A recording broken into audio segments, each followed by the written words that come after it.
Quelque part au nord-ouest de l'Angleterre, c'est un écrin de verdure.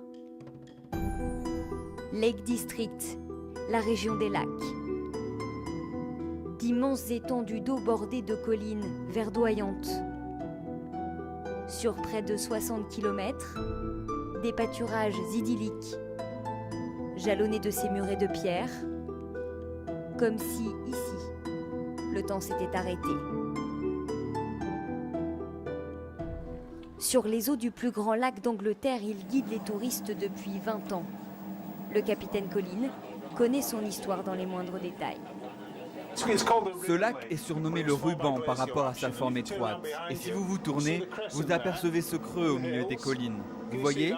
C'est là qu'était le glacier qui, en fondant, a formé le lac. Il fait 16 km de long et 1,5 km au point le plus large.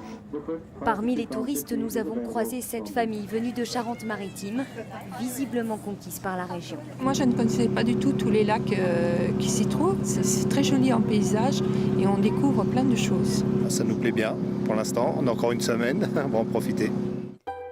Depuis 1951, la zone a été classée parc national.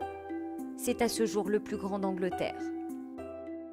L'une des meilleures manières de découvrir cette région, c'est sans doute la randonnée. Et il suffit de regarder autour de soi pour le comprendre. Il y a ici plus de 3000 km de sentiers à parcourir entre lacs et montagnes. Et c'est précisément ce qui vaut à cette région d'être souvent qualifiée de paradis pour les randonneurs. Bien sûr, gravir ces sentiers demande parfois un peu d'effort. Mais les Anglais sont formels. C'est vraiment l'un des plus beaux coins d'Angleterre. Ici, on s'échappe. Alors mon conseil, venez ici vous échapper, chers Français.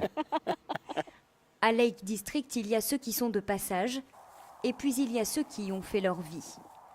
Artie et son petit-fils élèvent dans ces collines près de 600 moutons, une famille de bergers depuis 4 générations.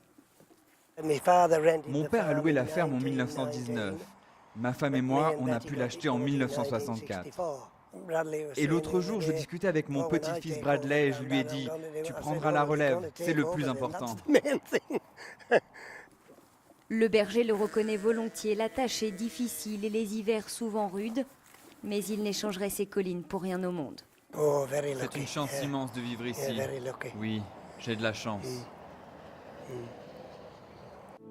Une échappée hors du temps au hasard d'un paysage aux multiples nuances de vert, c'est sans doute cela qui attire désormais les touristes du monde entier.